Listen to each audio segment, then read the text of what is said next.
নমস্কার, welcome to my channel.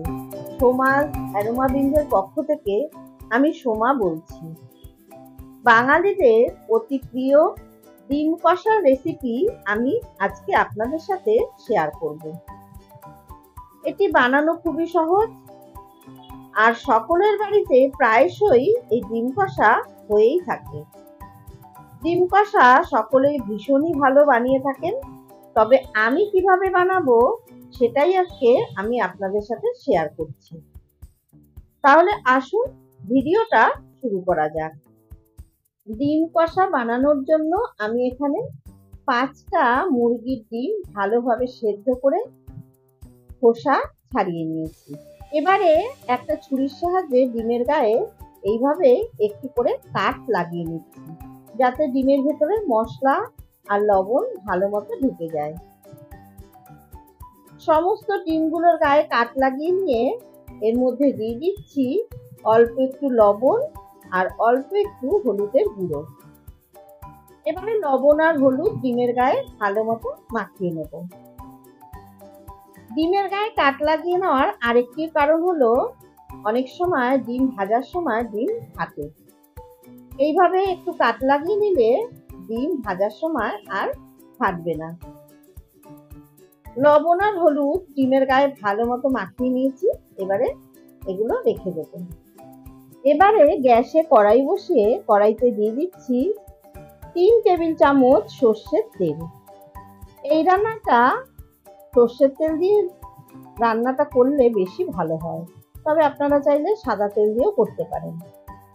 তেল ভালো মতো গরম করে নিয়ে লবণ হলুদ মাখানো ডিমগুলো তেলের মধ্যে ছেড়ে দিলাম। গ্যাসের ফ্লেম মিডিয়ামে রেখে অনবরত নাড়াচাড়া করে মিনিট 2-3 সময় ধরে ডিমগুলো হালকা করে ভেজে নেব। খুব বেশি লাল করে ডিম ভাজার একদম দরকার নেই। খুব বেশি লাল করে ডিম ভাজলে ডিম কিন্তু একটু ছিবড়ে ছিবড়ে হয়ে যায়। ডিম ভাজা হয়ে গেছে, এবারে ডিমগুলো কড়াই থেকে তুলে একটা পাত্রে রেখে দিলাম।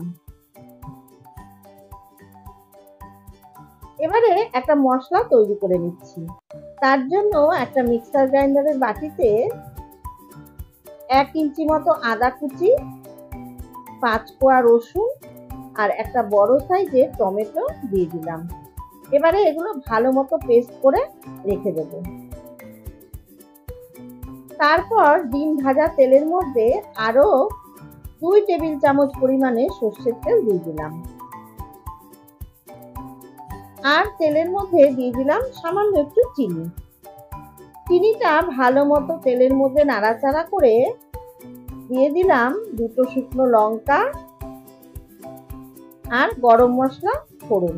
এখানে আছে 3টে ফাটিয়ে নেওয়া এলাচ, একটু দারচিনি আর 4-5টা লবঙ্গ।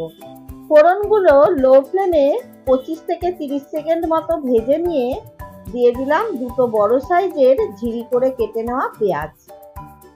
লো টু মিডিয়াম ফ্লেমে 3 থেকে 4 মিনিট পেঁয়াজটা ভালো করে ভেজে নিতে হবে। বারবার নাড়াচাড়া করলে তবেই কিন্তু ভালো ভাজা হবে, সবটা সমানভাবে। ডিম রান্না করতে তো বেশি সময় লাগে না, তাই পেঁয়াজটা ভালো করে ভাজতেই হবে, তবেই গ্রেভিটা কিন্তু টেস্টি হবে। পেঁয়াজ ভাজা হয়ে গেছে, এবারে বেটে রাখা আদা রসুন আর টমেটো দিয়ে দিলাম। এবারে লো টু মিডিয়াম হিটে সমস্ত কিছু ভালো মতো ভেজে নেব, তাতে আদা রসুন টমেটোর কাঁচা গন্ধটা চলে যাবে। 2 থেকে 3 মিনিট ভেজে নিয়ে সমস্ত গুঁড়ো মশলাগুলো দিয়ে দিচ্ছি।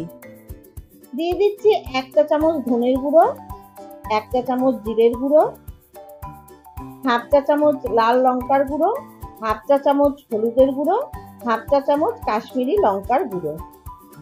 এবারে 2 থেকে 3 মিনিট সময় ধরে সমস্ত মশলাগুলো ভালো মতো কষিয়ে নিচ্ছি। মশলা থেকে তেল ছাড়তে শুরু করে দিয়েছে। এই অবস্থায় গ্যাসের ফ্লেম একদম লোতে করে দিয়ে দিচ্ছি 2 চামচ ফেটানো টক দই।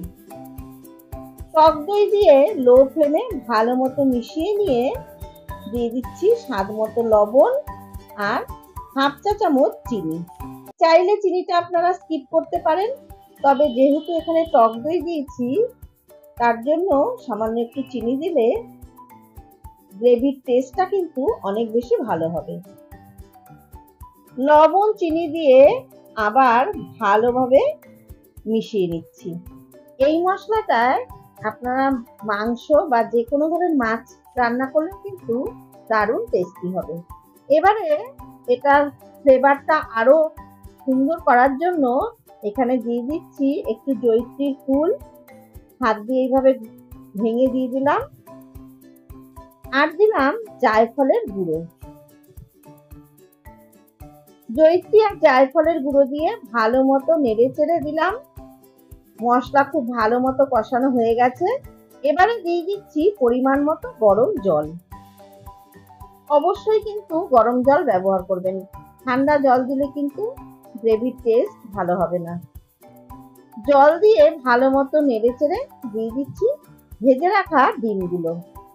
এবারে ঢাকা দিয়ে 2 থেকে 3 মিনিট রান্নাটা হতে দেব।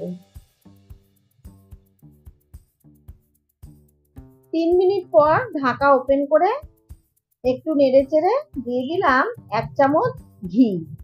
ঘি ভালো মতো মিশিয়ে নিয়ে গ্যাসের ফ্লেম অফ করে ঢাকা দিয়ে 2 থেকে 3 মিনিট স্ট্যান্ডিং টাইমে রেখে দেব। তৈরি হয়ে গেল ডিম কষা। এবারে একটা পাত্রে ঢেলে দিয়ে ওপর থেকে একটু ধনেপাতা কুচি ছড়িয়ে দিলাম। আমার আজকের এই রেসিপি ডিম কষা আপনাদের কেমন লাগলো অবশ্যই জানাবেন। ভালো লাগলে অবশ্যই বাড়িতে ট্রাই করবেন। আমার রেসিপিগুলো যদি ভালো লেগে থাকে তাহলে অবশ্যই আমার চ্যানেলটা সাবস্ক্রাইব করে পাশে থাকার অনুরোধ রইল। পাশে থাকা বেলটাতে প্রেস করে অল নোটিফিকেশন অন করে রাখবেন, তাহলেই যখনই আমি কোনো নতুন রান্না দেব খুব তাড়াতাড়ি আপনাদের কাছে পৌঁছে যাবে। অবশ্যই লাইক করবেন, কমেন্টস করবেন আর বন্ধুদের সাথে প্রচুর শেয়ার করবেন। ধন্যবাদ।